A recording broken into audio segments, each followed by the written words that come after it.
வணக்கங்க. இந்த டாப்பிக்கில் இந்த வீடியோவில் நம்ம பார்க்க போகிறது என்ன அப்படின்னா, ஸோ டிஎன்பிஎஸ்சியோடைய டெய்லி டெஸ்ட் நம்பர் 5 வந்து நம்ம பார்க்குறோம். டெஸ்ட் நம்பர் 4 ஏற்கனவே வந்து லாஸ்ட் டே நம்ம பார்த்தோம். அதில் 5 டாபிக்ஸ் அண்ட் 1 கொஸ்டின் வந்து பார்த்தோம். ஸோ நீங்கள் எல்லாரும் எழுதிருப்பீங்க நம்பர். ஸோ இதில் டவுட்ஸ் இருந்தாலும் நீங்கள் கேளுங்க. அண்ட் டெஸ்ட் நம்பர் 5 டாபிக்ஸில் 3 ஐஎன்எஃப்எம் கொஸ்டின்ஸும், so it is 2 INFM question, ஒரு ஜியாகிரஃபி, ஒரு சயின்ஸ் அண்ட் டெக், ஒரு பாலிட்டி கொஸ்டின் டாபிக் கொடுத்துருக்கோம். ஸோ ஐஎன்எஃப்எம் கொஸ்டின்ஸ்னால் இந்திய விடுதலை போராட்டத்துலேருந்து கதர் பார்ட்டி, சம்பாரன் சத்தியாகிரகம் கொடுத்துருக்கோம். அண்ட் ககன்யான் மிஷன் பொறுத்த வரைக்கும் science and technology, river Krishna ஜியாகிரஃபிலேருந்து கொடுத்துருக்கோம். அண்ட் ரைட் இன்ஃபர்மேஷன் ஆக்ட் பாலிட்டிலேருந்து கொடுத்துருக்கோம். ஸோ 5 டாபிக்ஸ்லாம் நான் இப்போ இதுலேருந்து என்ன நோட்ஸ் எடுக்கட்டும், புக்கில் இருக்கக்கூடிய பகுதிகள் தான். ஸோ புக்கில் இருந்தால் you have to take notes. Gaganyaan mission current affairs. So what is the objective of the mission அப்படின்னு பார்க்கணும். அண்ட் இந்த மிஷன் வந்து எதுக்காக, ஒய் தட் மிஷன் அப்படிங்கிறது பார்க்கணும். அண்ட் தென் இந்த மிஷன் வந்து தே ஆர் பிளானிங் அப்படிங்கிறது பார்க்கணும். அதனுடைய டார்கெட் ஏதாச்சும் இருக்கா அப்படின்னு சொல்லி பார்க்கணும். இதுதான் ககன்யான் மிஷனில் நீங்கள் பார்க்க வேண்டியது. அதில் இருக்கக்கூடிய க்ரூ மெம்பர்ஸ் யார் யார், பயோமெத்ரா அப்படின்னு சொல்லிட்டு ஹாஃப் ஹியூமனாய்ட் ரோபோட் அப்படின்னு சொல்லி ஒருத்தவங்க இருக்கும், அதை பற்றியும் நீங்கள் பார்க்கணும். இந்த பிளான் வந்து ப்ராஜெக்ட் பண்ணுறது யார், வெதர் இட் இஸ் இஸ்ரோவா இல்லை வேறு எந்த அமைப்புகள் பண்ணுறாங்க அப்படிங்கிறது இந்த இன்ஃபர்மேஷன் மட்டும் இவருக்கு. அதுக்கடுத்த second topic river Krishna. River Krishna normally reverse பொறுத்த வரைக்கும் நம்ம பார்க்கும்போது என்னென்ன பார்க்கணும் அப்படின்னா, வேர் த ரிவர் ஆரிஜினேட்ஸ் அப்படிங்கிறத பார்க்கணும். ரெண்டாவது அதனுடைய ட்ரிபியூட்டரிஸ் பார்க்கணும். அண்ட் தேர்ட் ஒன், அது எந்தெந்த ஸ்டேட்ஸ் வழியாக அந்த ரிவர் ஃப்ளோ ஆகுதுன்னு பார்க்கணும். ஃப்ளோ ஆகக்கூடிய ஏரியாஸில் is there any water disputes அப்படிங்கிறது பார்க்கணும். And fifth one, it is எந்த பகுதிகளில் போய் ரிவர் வந்து கடலில் கலக்குது அப்படிங்கிறது, தட் இஸ் எந்த இடங்களில் ட்ரெயின் ஆகுது அப்படிங்கிறத பார்க்கணும். These are the 5 information you have to collect. எல்லாம் ஹிண்ட் தான். ஸோ ஆரிஜினேட்ஸ் அப்படின்னு போட்டு உற்பத்தி ஆகும் இடம்.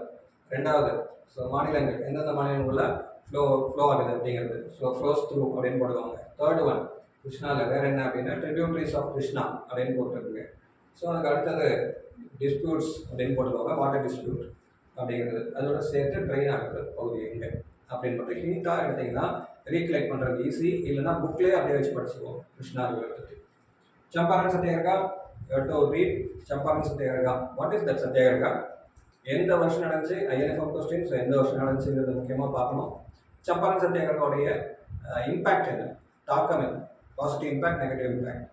சம்பாரன் சத்தியாகிரகா நம்மளுடைய இந்திய விடுதலை போராட்டத்தில் ஒரு முக்கியமான பங்கு வச்சது அப்படின்னா எந்த விதத்தில் பங்கு வச்சது, அதான் பாசிட்டிவ் இம்பேக்ட், நெகட்டிவ் இம்பேக்ட் வருது. சம்பாரன் சத்தியாகிரகோட அவுட்கம் என்ன, ரிசல்ட் என்ன அப்படிங்கிறத அதில் நீங்கள் பார்க்க போகிறீங்க. யார் தலைமையில் இந்த சத்தியாகிரகம் நடந்துச்சு, 6th இன்ஃபர்மேஷன். ஸோ என்னென்ன பார்க்கணும், எங்கே நடந்துச்சு பார்க்கணும். Champaran satyagraha first, what is Champaran satyagraha, எந்த நோக்கத்துக்காக நடந்துச்சு அப்படிங்கிறது, எங்கே நடந்துச்சுங்கிறது, எந்த வருஷம் நடந்துச்சுங்கிறது, அதோட இம்பாக்ட் என்ன, அவுட்கம் என்ன. These are the 5 points you have to collect. Then fourth topic கதர் பார்ட்டி. பட் முன்னாடி சொன்ன அதே மாதிரி தான். வாட் இஸ் கதர் பார்ட்டி, எங்கே இது ஆரம்பித்தாங்க, அதனுடைய ஃபவுண்டர் யார், எந்த வருஷம் அதை ஸ்டார்ட் பண்ணாங்க, அதனுடைய அப்ஜெக்டிவ்ஸ் ஆர் அதனுடைய இம்பேக்ட் அப்படிங்கிறது என்ன. These are the 5 points you have to collect for Ghadar party also. Then fifth topic right to information act 2005. It is polity oriented question.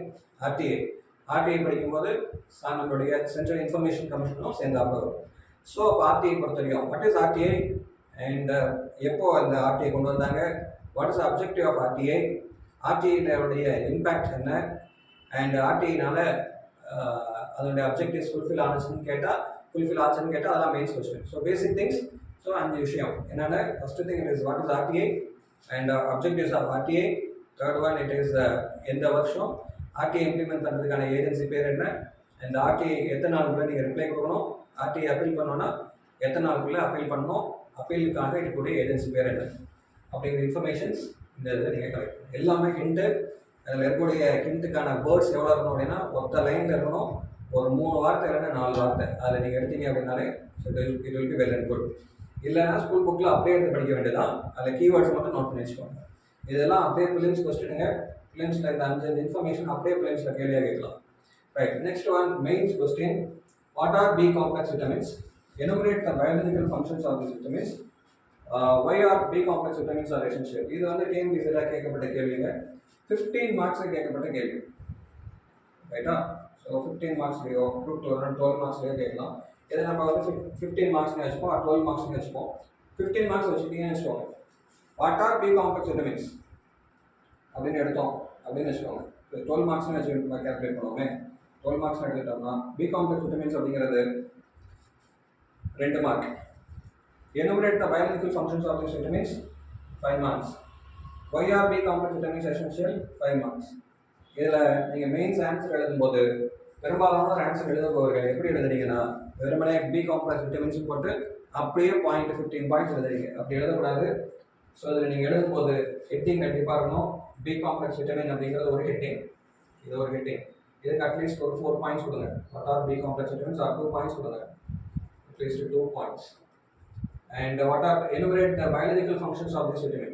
Biological functions என்ன? Biological functions why it is so it is என்னென்ன ஆர்கன்ஸ்க்கு இந்த vitamins தேவைப்படுது அப்படிங்கிறது. And why B complex vitamins are essential?